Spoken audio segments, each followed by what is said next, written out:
सलाम, नमस्ते, सत श्री अकाल। मैं हूं रज़ा और आप देख रहे हैं रज़ाग्राफी।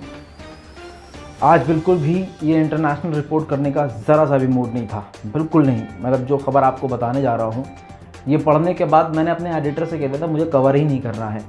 ये तो वो बेचारे इतने ईमानदार हैं कि उन्होंने कहा कि रज़ा भाई जो बात है वो आपको बतानी ही पड़ेगी, यही इमेज है हमारी।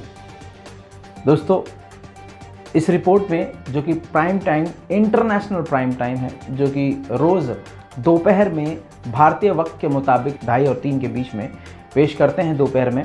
इस रिपोर्ट के अंदर दुनिया भर की बड़ी बड़ी खबरें निचोड़ कर आपके सामने आसान ज़बान में रख दी जाती हैं। उन लोगों के लिए जिनके पास वक्त नहीं होता है, बहुत कम वक्त होता है, आधा 15 मिनट उनके पास होता है, और हम कोशिश करते हैं कि 20 से 25 मिनट में पूरी दुनिया की खबरें दे दें। आप लोगों की दुआ से और आप लोगों के प्यार से ये हमारा जो प्रोग्राम है काफ़ी पूरे भारत में, क्या पूरी दुनिया में अच्छे लेवल पर वायरल हो रहा है। इसके लिए हम आप सभी का शुक्रिया अदा करते हैं। हालांकि मूड ठीक नहीं है और उसकी वजह आपको अब पता चलने वाली है। आपको बता दूं कि पूरी दुनिया के मुसलमानों को तुर्की पर पूरा भरोसा था, अभी भी भरोसा है, लेकिन आपके भरोसे को झटका लगने वाला है, वो भी ज़ोर का, जैसे हम सभी लोगों को लगा है। दोस्तों, कुछ वक्त पहले ही मैंने आपको ये अपडेट दिया था कि तुर्की की जो लीरा करेंसी लीरा है वहाँ पर, वो बहुत ही ज़्यादा डाउन हो गई है। तुर्की पूरी तरह से डगमगा गया है, डामाडोल हो गया है। तुर्की की जनता सड़क पर उतर आई है और रजब तैयब एर्दोगान के खिलाफ ज़बरदस्त प्रदर्शन कर रही है, नारेबाजी कर रही है। माहौल रजब तैयब एर्दोगान के खिलाफ बना हुआ है।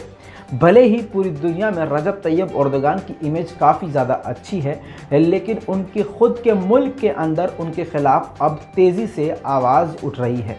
इन सभी चीज़ों को देखते हुए आनन फानन यूएई से हाथ मिला लिया था एर्दोगान ने और तुरंत बड़ी बड़ी डील्स कर डाली थी। उसके बाद भी अभी तुर्की के हालात नहीं सुधरे, तो आखिरकार तुर्की को इजराइल के आगे झुकना पड़ा। अब जो तुर्की के आंख बंद करके, देखिए तुर्की मुझे भी अच्छा लगता है, लेकिन इसका मतलब ये नहीं कि उसके अंधभक्त हो जाओ। किसी को अपना बाप नहीं बनाना चाहिए। अगर आप कहते हैं कि हम मुसलमान हैं या हम ऐसे मज़हब से हैं जो मज़हब सही को सही और गलत को गलत बोलने का दम रखता है, तो फिर आप काहे, देखिए अगर आप ईमानदार होंगे तो आपके सामने जो इंसान अच्छा होगा आप उसकी अच्छाई करोगे, लेकिन जब वो कोई गलती करेगा तो आप उसकी बुराई भी करोगे। भाई साहब, ये आपने काम गलत किया है, गोदी मीडिया वाला काम मैं नहीं करूँगा। यहाँ पर रजब तैयब एर्दोगान ने कुछ ऐसा कर दिया है कि पूरे दुनिया भर के मुसलमानों को बहुत ही बड़ा झटका लग गया है। सवाल ये खड़ा होता है कि क्या किया है। कुछ वक्त पहले रजब तैयब एर्दोगान ने एक बड़ा ऐलान किया था कि इजराइल के साथ हम अपने संबंध ठीक करना चाहते हैं और जल्द करेंगे, और फिर कुछ दिन बाद ज़बरदस्त बयान दे दिया, फिर से पलटी मार ली थी। एर्दोगान ने कहा कि हम अपने रिश्ते तो ठीक करना चाहते हैं, लेकिन किंतु परंतु ये वर्ड का इस्तेमाल करते हुए कहा कि इजराइल को फिलिस्तीन के लोगों पर जुल्म करना बंद करने होंगे, हमारी शर्तों को मानना होगा। जाहिर सी बात है, यहाँ तो बात वही होगी कि हाँ ठीक है, ये तो सारी दुनिया के मुसलमान कह रहे हैं, लेकिन अब जो हुआ है वो आपका दिमाग सुन कर देगा। रजब तैयब एर्दोगान ने सीधा सीधा कह दिया है कि क्षेत्र में अमन, शांति और भाईचारा बनाकर रखने के लिए, स्टेबिलिटी को बरकरार रखने के लिए तुर्की को इजराइल से हाथ मिलाना होगा, साथ काम करना होगा, और जल्द ये सामने आएगा। तुर्की जल्द ही इजराइल के साथ मिलकर कई क्षेत्रों में काम करेगा और दुनिया के सामने जल्द ऐसे हालात सामने आएंगे। इतना ही नहीं, इतना ज़्यादा तुर्की झुक गया है यहूदियों के आगे कि रजब तैयब एर्दोगान ने तुर्की के राष्ट्रपति भवन के अंदर यहूदियों के सबसे बड़े मौलाना पंडित, यानी उनके धर्मगुरु, उनको बुलाया, जो तुर्की में ही रहती है कम्युनिटी यहूदियों की, उनको बुलाया, उनको सम्मानित किया, उनके साथ अच्छे पल गुजारे, वीडियो जारी किया। अब आप जो तुर्की के बहुत अंधभक्त हैं वो मुझे गरियाएंगे नीचे, लेकिन अल्हम्दुलिल्लाह आपकी गाली से फ़र्क नहीं पड़ता, क्योंकि मैं सच्चे रास्ते पर हूँ और मुझे पता है सच्चा रास्ता नोकीला होता है, चुभने वाला होता है। कितनी भी गालियाँ बको, लेकिन हकीकत में दिखा के रहूँगा। ये देखिए दोस्तों, तुर्की के राष्ट्रपति रजब तैयब एर्दोगान यहूदियों के सबसे बड़े धर्म गुरुओं के साथ, और यहूदियों के धर्म का जो वो साइन, जो लोगो है, उसको भी उन्होंने हाथ लगाया, उसको भी छुआ और उसको भी प्रमोट किया। आप समझिए ये वो रजब तैयब एर्दोगान है जो कल तक इजराइल को झकझोर रहे थे, ललकार रहे थे। क्या हो गया है? अब बहुत सारे तुर्की के फैन आएंगे, ये भाई रणनीति है तो गू खा लेंगे, क्या रणनीति है तो है? ईरान का फैन नहीं हूं, ईरान सबसे बुरा है। तुम लोगों को ईरान इसलिए बुरा लगता है क्योंकि तुम्हारा दिल काला है, क्योंकि तुमने और तुम्हारे माँ बाप ने बचपन से शिया सुन्नी आपको सिखाया है, इसलिए आपको ईरान अच्छा ही नहीं लगेगा। अरे ईरान बहुत बुरा है, ईरान के ऊपर थूको तुम सारा दिन, ईरान का नाम लिख के सारा दिन काटते रहो और ईरान के नाम का पेपर फाड़ते रहो। ईरान पर घंटा कोई फर्क नहीं पड़ा, लेकिन जो बात सही है उस बात को आपको मानना पड़ेगा। जब दुश्मन भी कोई काम सही करे तो उसको सराहना पड़ेगा। इतनी दुनिया भर की पाबंदियां जितनी ईरान पे लगी है, दुनिया में किसी पर पाबंदी नहीं लगी। इतनी पाबंदियों के बावजूद ईरान 1 इंच भी नहीं झुका।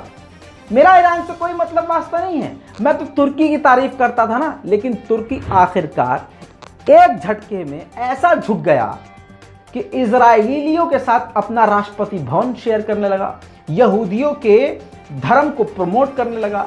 दोस्तों ये क्या है फिर? बहरहाल अब सोशल मीडिया पे रजब तैयब एर्दोगान की आलोचना शुरू हो चुकी है और जल्द रजब तैयब एर्दोगान भी अपनी ज़बान से और ऐसे बयानों से पलट सकते हैं या कोई फिर बैलेंस करने के लिए बात कह सकते हैं। फिलहाल मैंने आपको सबूत दिखा दिया है और कोई भी बात मैंने अपने मन से नहीं की है, जो सामने है वो आपको बता दिया है।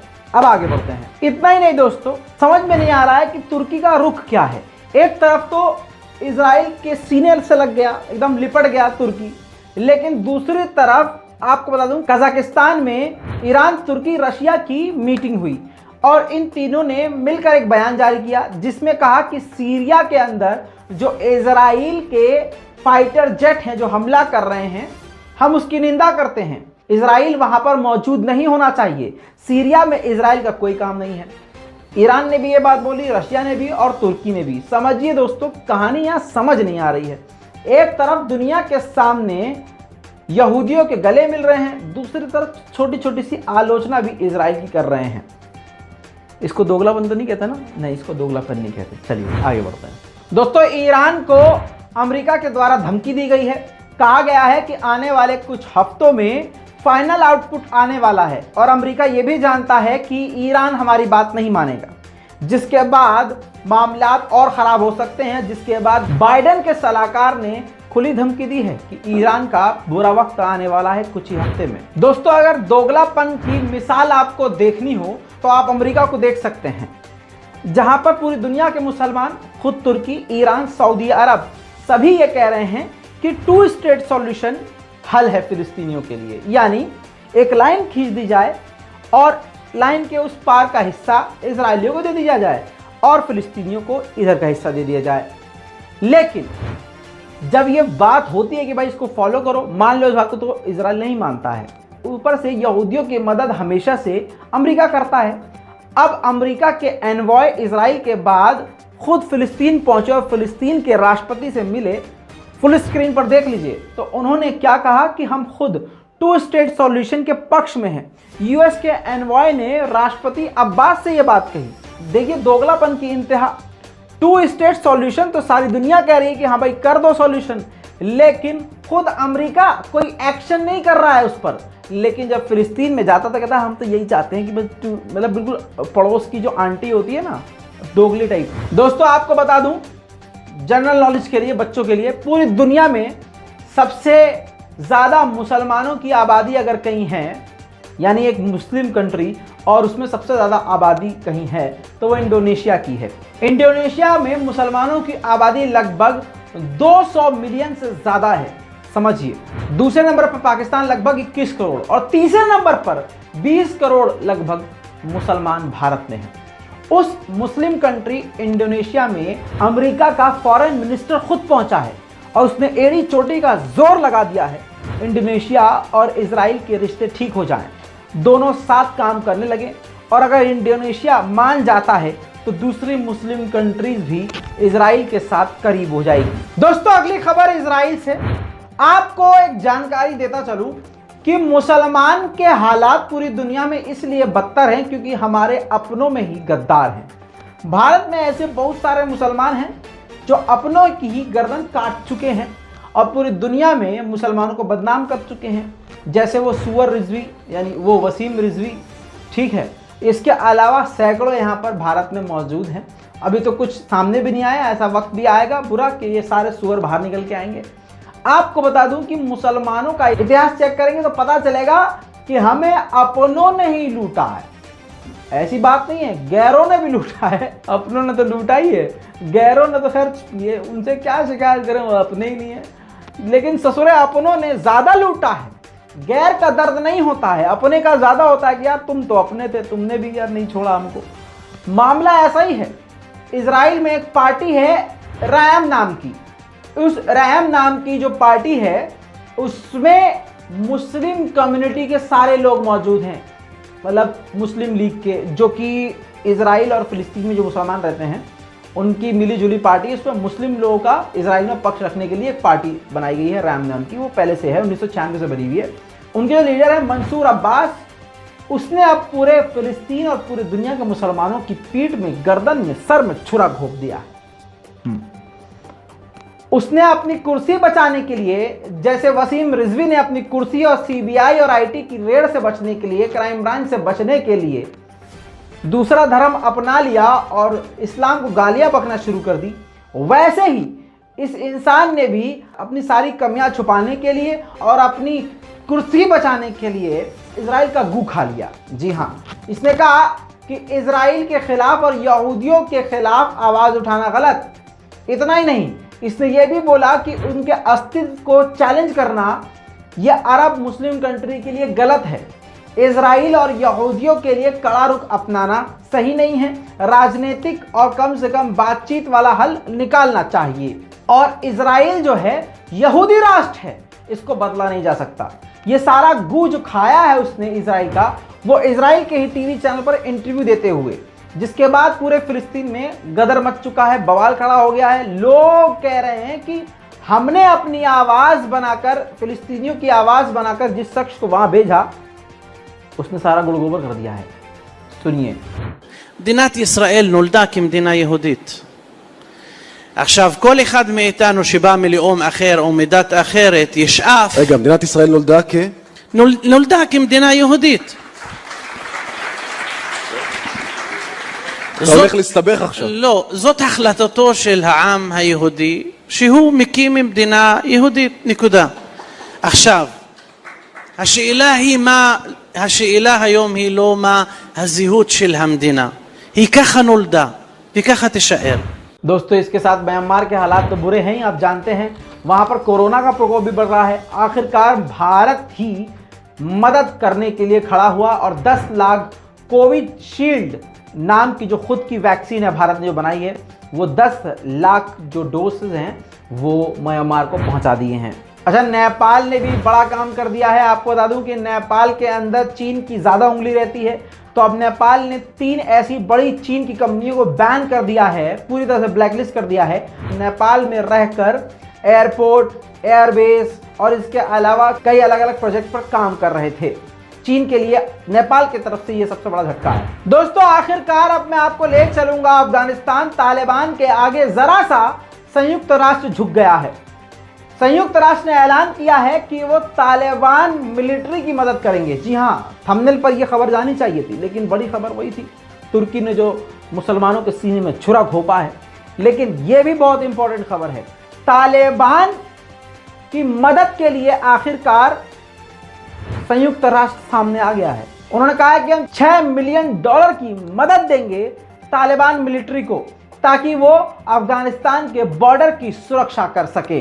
दोस्तों, अगली खबर ईरान की तरफ से आपको दे दूं। इसमें बता दूं कि यमन ईरान की तरफ से हथियार जा रहे थे। उस हथियार को मछली पकड़ने वाली नॉर्मल शिप के अंदर रखा गया था। अमेरिका के नेवी कमांडर्स ने उस शिप को कब्जे में ले लिया और जब जांच पड़ताल करी तो काफ़ी सारी राइफल्स, विस्फोटक पदार्थ और साथ में यमन के क्रू मेंबर मौजूद थे। फिलहाल यूएस ने उनको अपने अंडर ले लिया है। दोस्तों, एक इंटरनेशनल संस्था है जो रिसर्च कर दी है, ALMA, उसने एक बड़ी जानकारी दी है कि हिजबुल्लाह के पास 2000 से ज्यादा अननेम्ड ड्रोन है। जी हां, यानी उस ड्रोन की जानकारी तो नहीं है, लेकिन 2000 से ज्यादा ड्रोन है हिजबुल्लाह के पास, जिसमें ज्यादातर ईरान की तरफ से दिए गए ड्रोन हैं, बाकी हिजबुल्लाह ने खुद बनाए हैं। दोस्तों, श्रीलंका के ऊपर $250 मिलियन का कर्जा था ईरान का, और $250 मिलियन ईरान को देने थे, और ये सारा कमीनापन होता है इंटरनेशनल बैंक के जरिए। होता क्या है कि अमेरिका ने पाबंदी लगाई हुई है, तो जब अमेरिका की किसी बैंक से पैसा ट्रांसफर होता है ईरान की तरफ, तो पैसा रोक लिया जाता है, और श्रीलंका इतना पैसा वाला है भी नहीं भाई साहब। तो श्रीलंका ने बहुत अच्छा प्लान बनाया। श्रीलंका ने कहा कि भाई साहब, हम आपको पैसे तो नहीं देंगे, लेकिन आपको हर महीने $5 बिलियन की चाय की पत्तियां आपको देंगे, जिससे आपका और हमारा कर्जा मैटर निमट जाएगा। ये ईरान के लिए बहुत बेहतरीन डील है, क्योंकि ईरान में चाय की पत्ती नहीं उगती है।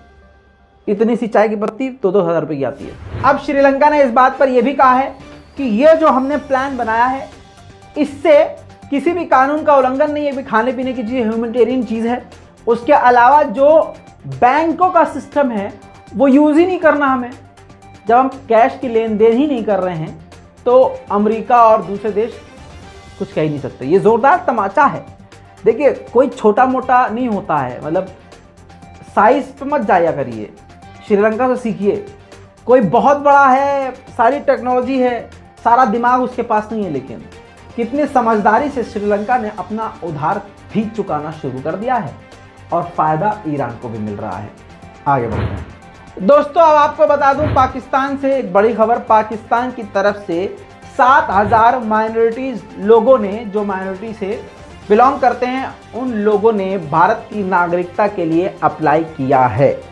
बड़ी जानकारी। आगे बढ़ते हैं।